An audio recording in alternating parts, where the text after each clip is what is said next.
በዚህ በተቀደሰው ስፍራ ስሙ በሚጠራበት ክብሩ በሚገለጥበት ድነት በሚሰጥበት በዚች ቅድስት ቤተክርስቲያን ሁላችንን ያሰባሰበን አምላክ ስሙ የተመሰገነ ይሁን።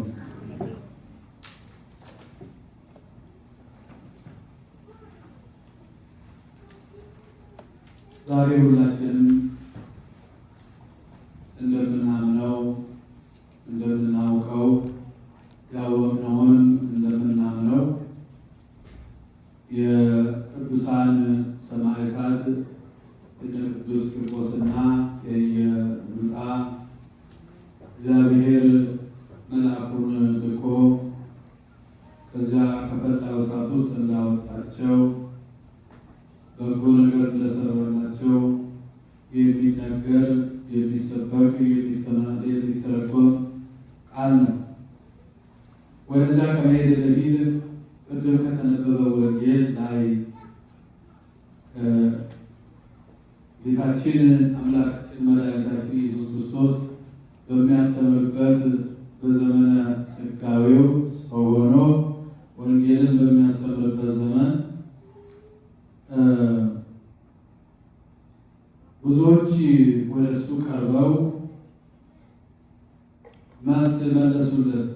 ጌታ ሆይ በስምህ እኮ አጋንንት ተገዙልን፣ ከሰማይም እንደ መብረቅ ሲወርቁ አየናቸው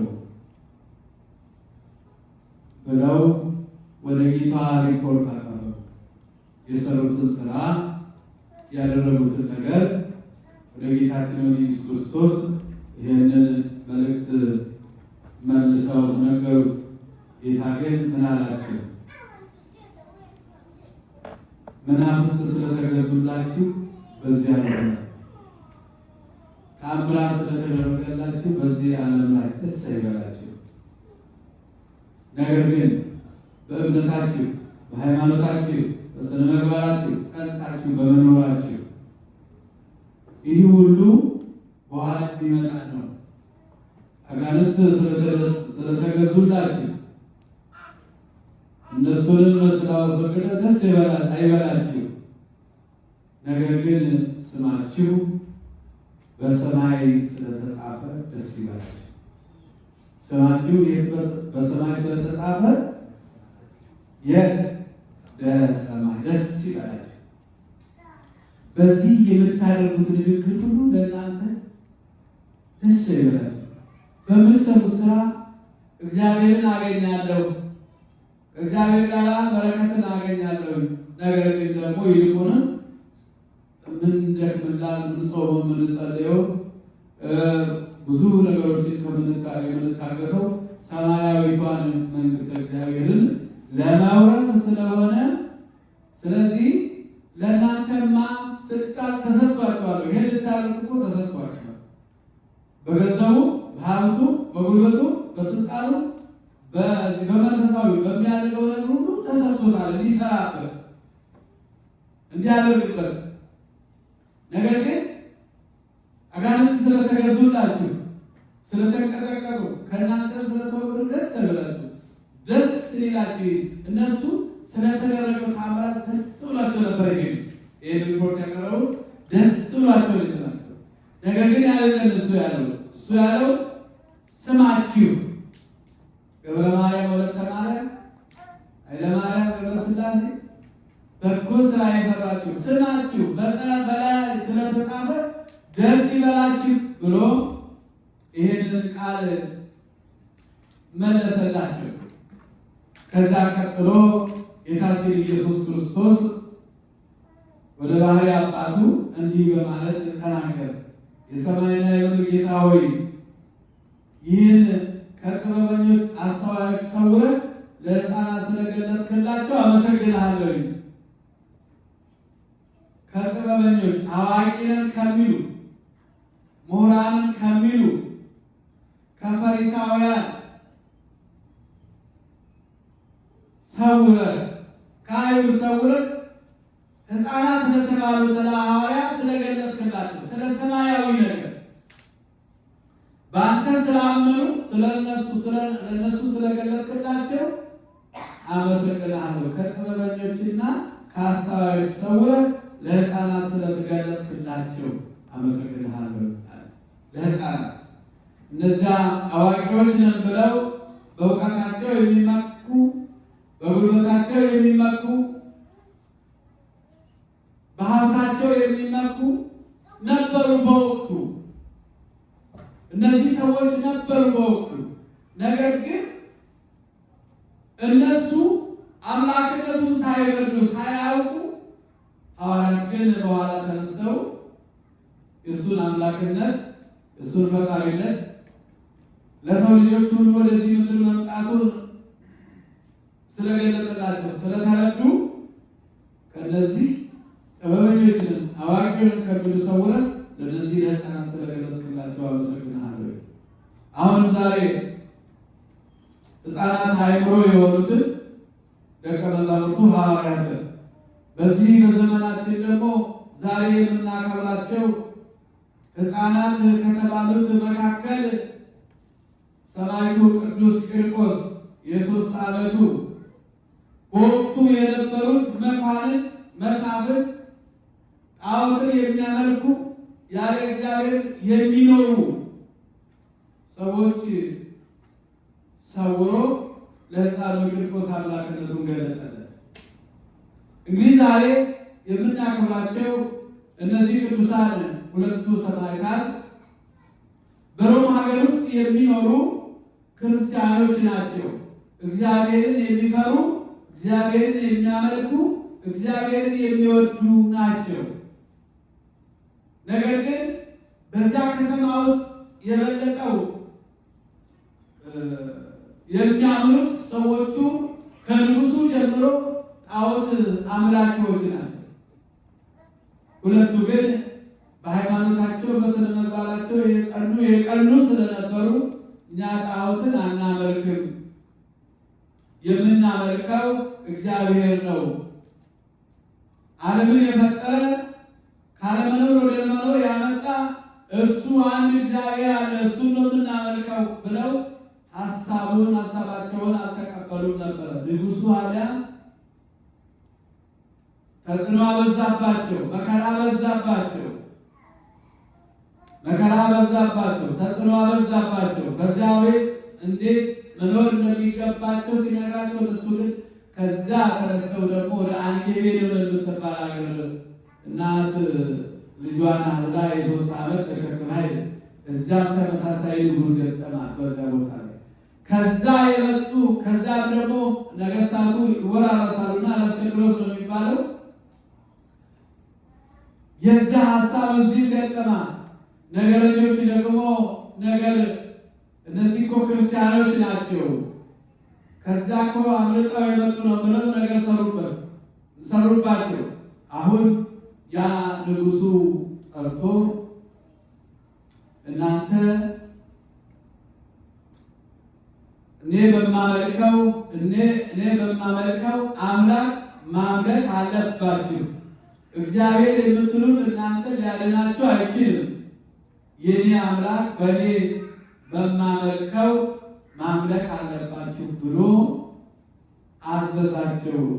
እናቱን ጠርቶ አነጋገረ። አንቺ እመኚ፣ አንቺ ካመሽ ልጅሽ ያቺን ሀሳብ ነው የሚቀበለው።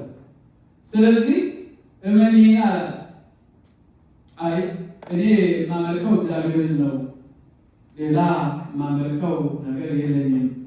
ነገር ግን ደግሞ የ3 ዓመት ሕፃን አለ፣ እሱን ጠይቅ እስኪ ብላ ደግሞ እናትዬ ወደ ልዩ ትራንስፈር አደረገች።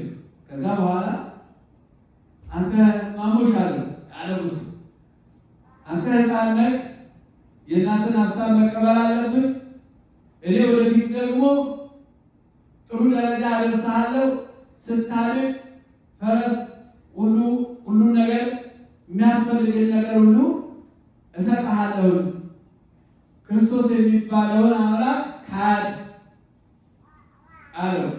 ደስ እያለው ያ ሕፃን ምን አለ? እኔ አምላኬንስ አልክደውም። ስምህ ማን ነው አለው። መጀመሪያ ሲሄድ ስሜ ከጥሩ ምንጭ የተቀዳው የ3 ዓመት ሕፃን ከጥሩ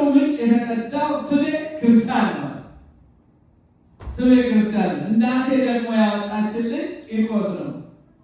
እኔ ግን ክርስቲያን ነኝ። ከጥሩ ምንጭ የተቀዳው በእናቱ ከጥሩ ምንጭ የተቀዳ ነው። ከጥሩ ምንጭ ከክርስቶስ የተቀዳ ስለሆነ እኔ ክርስቲያን ነኝ። እንዲህ አይነቱን አላውቅም። ስለዚህ ብሎ ያ ንጉሥ አሁንም ተጽዕኖ አበዛበት። አልቀበልም፣ ይልቅስ አንተን ስልጣንን ገንዘብን የምትመራ ሁሉ ትጠፋላችኋል። የ23 ዓመትን ሕፃን ተነሱ ትጠፋላችሁ። ነገር ግን ይህንን ማምለክ ክርስቶስን ማምለክ ይገባል ሲለው ንጉሱ በጣም ተበሳጨ።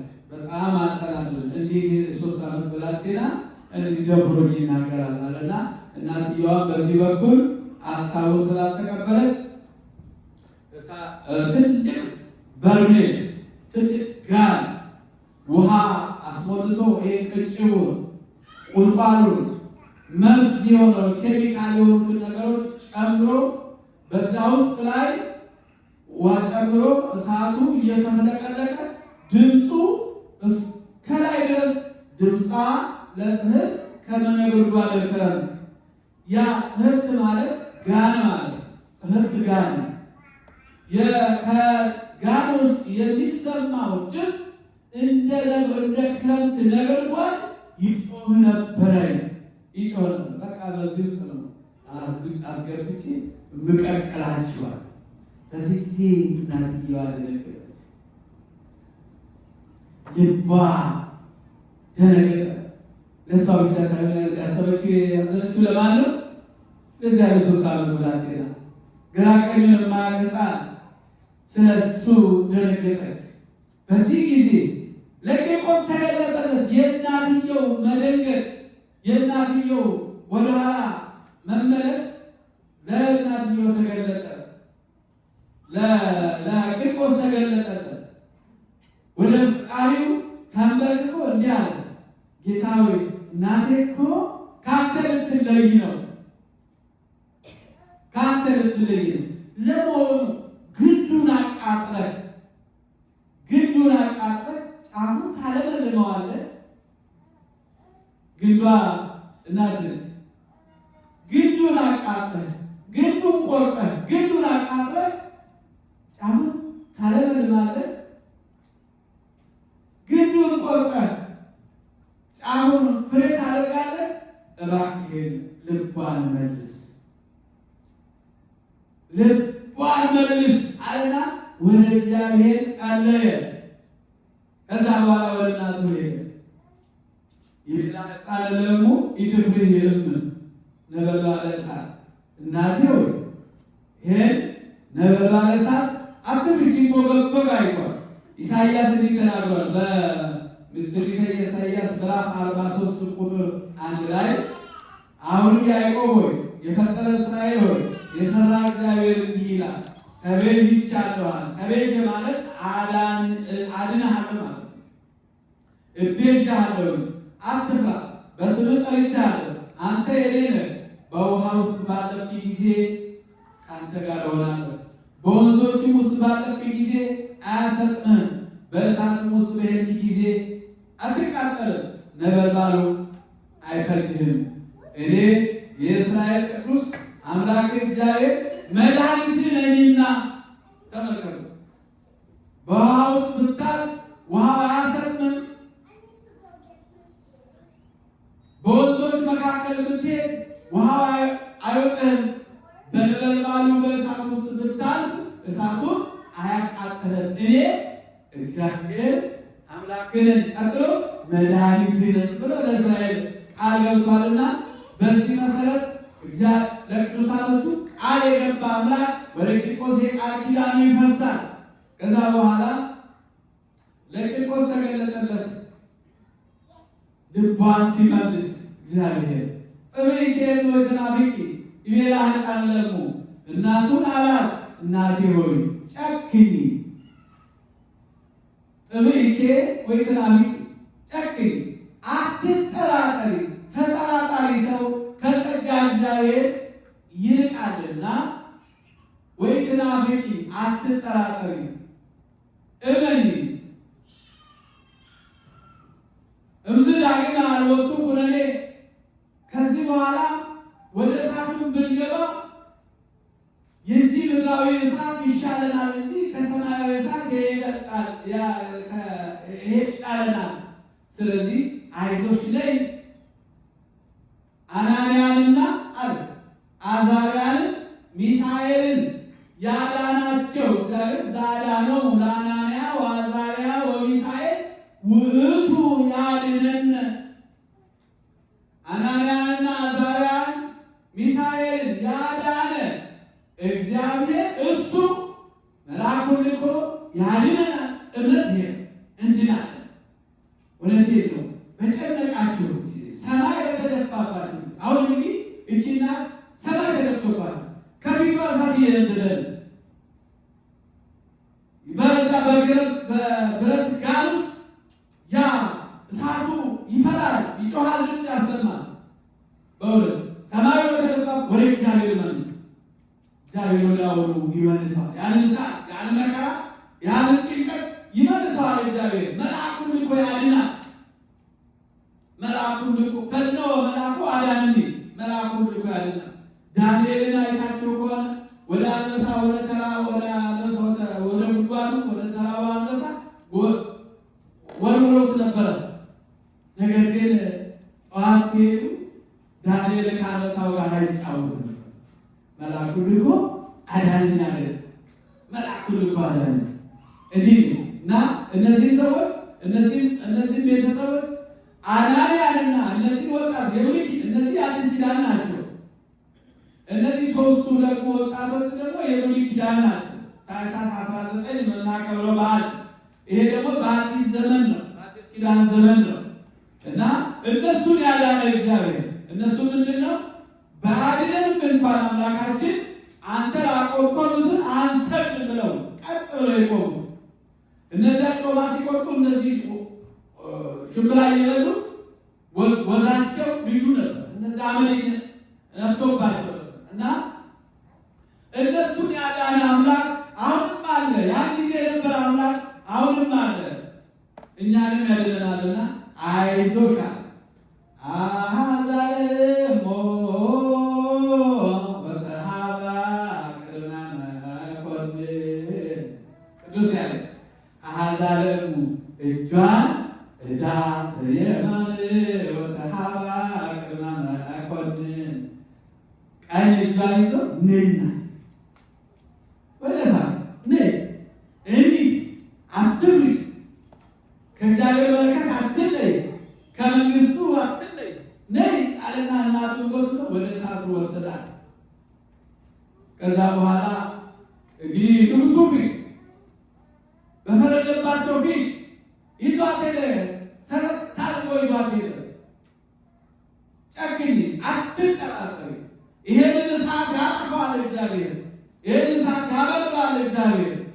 ቀደም ሲል ያዕቆብ በእሳት ውስጥ እንኳን ብትሄድ አያቃጥልህም ብሎ ቃል የገባለት እግዚአብሔር እኛንም አይተወንም፣ አይዞሽ አለና ወደ እናቱን እጇን ይዞ ወደ ንጉሡ ሄደ።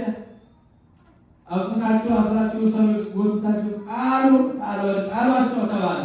እዛ ወደ እሳቱ ሲወረውሩ ወደ ጋኑ ሲወረውሯቸው መልአኩ ቅዱስ ገብርኤል እየበረረ መጥቶ ያንን በበትረ መስቀሉ ውሃውን ሲነካው በረዶ ከዚህ በታች በዚህ በቀር ታሳስ ከረካው ያለን ምንድን ይባላል ፍሪዝ ሆኖ እንደው በቃ ውሃ ከውሃ በታች በረዶ ሆኖ ታየ። ከዛ በኋላ እነሱ ምን አሉ? አይለከነ ማእከለ እሳት ወማይ ወአውፅአከነ ውስተ እሳት። ጌታዬ ይኸው በእሳቱ መካከል አሳለፍከን፣ እናመሰግንሃለን። ወአውፅአከነ ውስተ እረፍት፣ ከእሳቱ አውጥተህ እረፍት ወዳለበት ወደ አንተ አስጠጋህን፣ ስለዚህ እናመሰግንሃለን ብለው እግዚአብሔርን አመሰገኑላል። ስሙ የተመሰገነ ይሁን።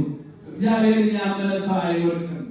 እግዚአብሔርን ያመነ ሰው፣ እግዚአብሔርን የተከተለ ሰው አይጎዳም።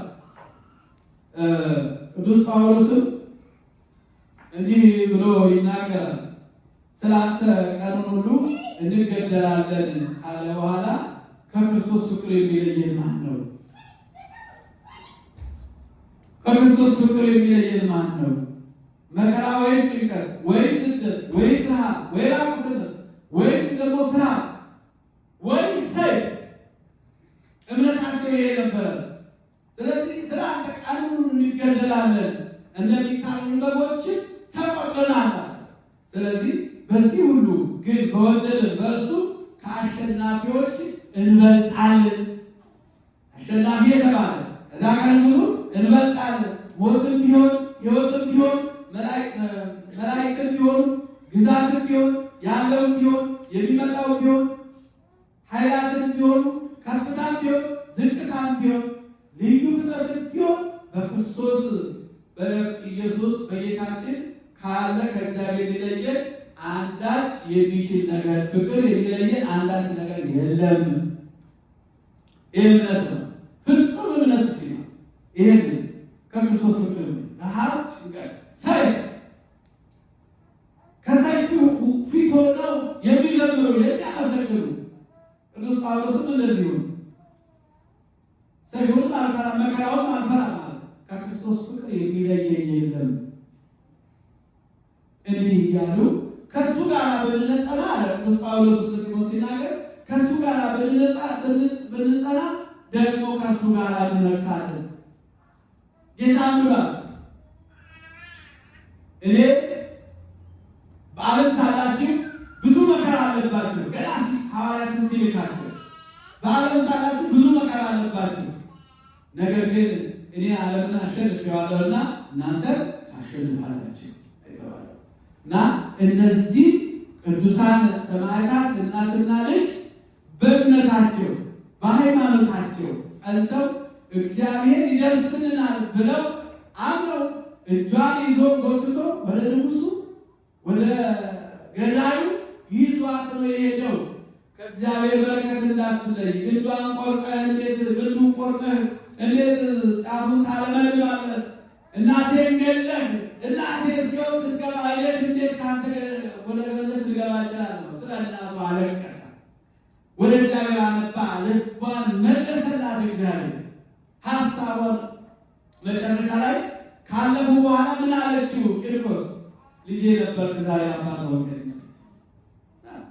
ልጄ ነበርክ እኮ ልጄ ነበርክ አባት ሆንከኝ፣ ልጄ ነበርክ መሪ ሆንከኝ፣ ልጄ ነበርክ መካሪ ሆንከኝ አለችው። ያ እናቱ የ3 ዓመት ሕፃን ተመልከቱ፣ የ3 ዓመት ሕፃን እግዚአብሔር ከፈቀደ በማህፀን ውስጥ እኮ እግዚአብሔር እንዲያመልኩ ያደርጋቸዋል። ዮሐንስ በማህፀን አልሰገደም ለጌታ። እግዚአብሔር ከተለየ ደግሞ በ80 ዓመት እግዚአብሔርን እንክደዋለን፣ በ70 ዓመት እግዚአብሔርን እንተዋለን፣ ከእግዚአብሔር እንርቃለን። እንዲህ ነው እግዚአብሔር፣ እንደዚህ ነውና ክርስቲያኖች ዛሬ በእውነት ዛሬ ሰማዕትነትም እኮ አለ። በዓለማችን ስናይ በሀገራችንም ስናይ ክርስቲያኖቹ በእሳት እየነደዱ ነው። ክርስቲያኖችም እየተቃጠሉ ነው፣ እየታረዱ ነው። ዛሬ ደግሞ ቂርቆሶችም እኮ ደግመውናል። እነ ኢየሉጣም እንደዚሁ ሰማዕትነቱ ዛሬ አለ። በእውነት የሚያሳዝን ዘመን ነው የደረስነውና ያን ጊዜ ክርስቶስ የማይመለክበት ያቺ ከተማ የጣዖት አገር የጣዖት ከተማ ክርስቲያኖች የሚሰደዱበት ዘመን፣ ክርስቲያኖች የሚታረዱበት ዘመን፣ ክርስቲያኖች መከራ የሚቀበሉት ዘመን ያ ሕፃን ስለ ክርስቲያን ማለት ስለ ክርስቲያን አማኝ እሱ ክርስቶስ ተብሎ እኔ ክርስቲያን አሰኝቶኛልና፣ ስለዚህ ክርስቲያን ማለት የክርስቶስ ተከታይ ክርስቲያን ምን ማለት አማኝ እግዚአብሔር ስለ ክርስቲያን ነው አለ። እናንተ ያወጣችን ደግሞ ከፈለግ ቂርቆስ በፊት እኮ የተንጎማለለ ምንም ሳይሆን ከፊቱ ፍርሃት ሳይታይ ሕፃን ነው። ሳይፊቷን ያሰው ሳይፊቷን በሚያስፈራው ፊት ሆኖ እግዚአብሔር ግን ለልጁ ምን ሆነለት? ሞገስ ሆነለት። ለልጁ ክብር ሆነለት። ለልጁ ደግሞ በረከት ሆነለት። ይህ ዛሬ ዛሬ የምናስባቸው እነዚህ ካለፉ ቆይተዋል። ነገር ግን ስማቸው ከመቃብር በላይ ስለሆነ ስማቸው ከመቃብር በላይ ስለሆነ እግዚአብሔርን ያመሰገኑ ስማቸው ያን ጊዜ እግዚአብሔርን ስላመሰገኑ እግዚአብሔርን ስላመለኩ ዛሬም ደግሞ የእግዚአብሔር ስም በእነሱ ላይ በወንጌል እየተሰበከ ይኖራል። መልአኩ ቅዱስ ገብርኤል ይታየን መልአክ እግዚአብሔር አብረው ለሚፈርሙ ያለነው እግዚአብሔርን የሚፈሩት ዙሪያ የእግዚአብሔር መልአክ ይሰፋል። ለምን? ሊጠብቃቸው፣ ሊያድናቸው፣ ሊጠብቃቸው፣ ሊያድናቸው እንዲያውም ያድናቸው ማለት ወያድነው ያድናቸዋል። ቅዱስ ገብርኤል እኮ እነዚህ ሶስት እናትና ልጅ ከእሳት አዳናቸው። አዳናቸው ያድናቸዋል የተባለ ዳዊት የተናገረው መልአኩ ያድናል፣ ከእሳት ያወጣል። በኃይሉ ሳይሆን በእግዚአብሔር ተልኮ ከእግዚአብሔር ዘንድ ያድናል። ገብርኤል ለዚህ ነው ዛሬ ቅዱስ ገብርኤል ባለበት ቦታ ታቦቱ ባለበት ቦታ እነዚህ ሁለቱ እናትና ልጅ ይታሰባሉ። ቂርቆስም ታቦት ራሱን የቻለ አለ። እሱም ባለበት ቦታ ደግሞ ገብርኤል ይታሰባል። እንዲያውም ቃል ኪዳኑ ታቦት ባለበት ቦታ ምንድነው ወባ፣ በሽታ፣ የከብቶች እልቂት አይደርስበትም። በዛ ቦታ ላይ እዚህ ቅዱስ ቂርቆስ በወባ በሽታ ላይ በከብቶች እልቂት ላይ ስልጣን የተሰጠው ነው በእግዚአብሔር ዘንድ። እዚህ ወደ ለገሃር አካባቢ ያለው ቂርቆስ ቤተክርስቲያን ታውቃላችሁ። ያ ቂርቆስ ቤተክርስቲያን አፄ ምኒልክ ናቸው የተከሉት ይባላል። እዚያ አካባቢ ወረርሽኝ መጥቶ ከብቶቹ ጨረሰ፣ ላሞቹ ጨረሰ፣ ወጣቱን ሁሉ ጨረሰ ወረርሽኝ መጥቶ። ከዛ ቂርቆስ ለዚህ ባለ መድኃኒት ነው፣ በዚህ ቃል ኪዳን ተሰጥቶታልና ብለው አፄ ምኒልክ ታቦቱን አምጥተው እዛ ተከሉት ይባላል። ከዛ በኋላ ያ ሞተ ላይ ይምጻ ሞተ ላይ ወይ ብልብል የከብቶችን መሞት ወባ በዛ ቦታ እንዳይመጣ ቃል ስለተሰጠው ለቂርቆስ ያ ታቦቱን እዛ ሲገባ ቀጥ ብሎ ቆመ። የከብቶቹን እልቂት የሕፃናቱን እልቂት አቆመ ብለው አባቶቻችን በታሪክ ይናገራሉ። ቅዱስ ቂርቆስ ለዚህ የተሰጠው ቃል ኪዳን ስለሆነ ስለዚህ እነዚህ ቅዱሳን በረከት እግዚአብሔር ያሳድርብን፣ እምነታቸውን ያሳድርብን። ዛሬ ይህንን ነው የሚያስፈልገው እምነት ሃይማኖት ስነ ምግባር ነው የሚያስፈልገው እንጂ ሌላው መከራ እሳቱ ሰይፉ ቢመጣ የሚያስፈራ ነገር የለም። ትልቁ ምንድን ነው አለ? መጠራጠር ስላለ፣ ፍርሃት ስላለ፣ ፍርሃት መጠራጠር ደግሞ ከእግዚአብሔር ጸጋ ዛሬ እኛ ሰይፍ አንፈልግም። እኛ በሕይወታ በዘመናችን አቅማችን ትንሽ ስለሆነ ሰማዕትነቱም ማለት በማህበራዊ ኑሮ አለመግባባት አሁን በሀገር ደረጃ ያለውን ተመልከቱ። እሱ ሳይፈልግ ሞት በትዳሩ ዓለም ውስጥ በየትኛውም በማህበራዊ ኑሮ ያለውን ነገር ስናይ በራሳችን ሕይወት በራሳችን ኑሮ ላይ ችግር በደረሰን ሰዓት ራሱ ሰይፍ ነው፣ ራሱ እሳት ነው። ይሄ ለእኛ በአቅማችን የተሰጠ ነው። ስለዚህ ቅዱስ ገብርኤልን መጥራት ነው። ቅዱስ ገብርኤል ደግሞ የሰውን ድነት አስቀድሞ የሰማ ሰምቶ ለእናታችን ለቅድስት ድንግል ማርያም የነገረ እነሆ ወንድ ልጅ ትወልጃለሽ ስሙንም ኢየሱስ ትያለሽ ብሎ የነገራት ድንግል ማርያም የሰውን ድነት የሰማ አስቀድሞ ከእግዚአብሔር የሰማ ማንም ሳይሰማ ከገብርኤል ቀጥሎ ድንግል ማርያም ነች የሰማችው የነገረ እሱ ነው።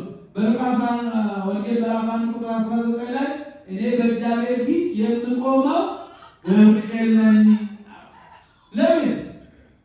የሰውን ችግር ወደ እግዚአብሔር ለማድረስ የእግዚአብሔር በረከት ወደ ሰው ለማምጣት የእግዚአብሔር በረከት ወደ ሰው እኔ በእግዚአብሔር ዘካርያስን ዘካርያስን የተገለጠለት በመሰዊያው ፊት ሆኖ የተገለጸለት ቅዱስ ገብርኤል ልጅ ትወልዳለህ ዮሐንስን ለጊዜው ዮሐንስን ዘካርያስን ቀርቶታል። ለምን እኔም አርጅቻለሁ ሚስቴም አርጅታለች እንዴት ሊሆን ይችላል ብሎ ተጠራጥሮ ነበር።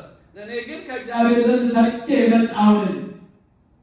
ስለዚህ እንግዲህ አልቀበልም ካልክ በእንግዲህ አሁን ከስራ ትታገዳለህ፣ ከምስጋና ታቆማለህ። አገደው ከስራው አገደው።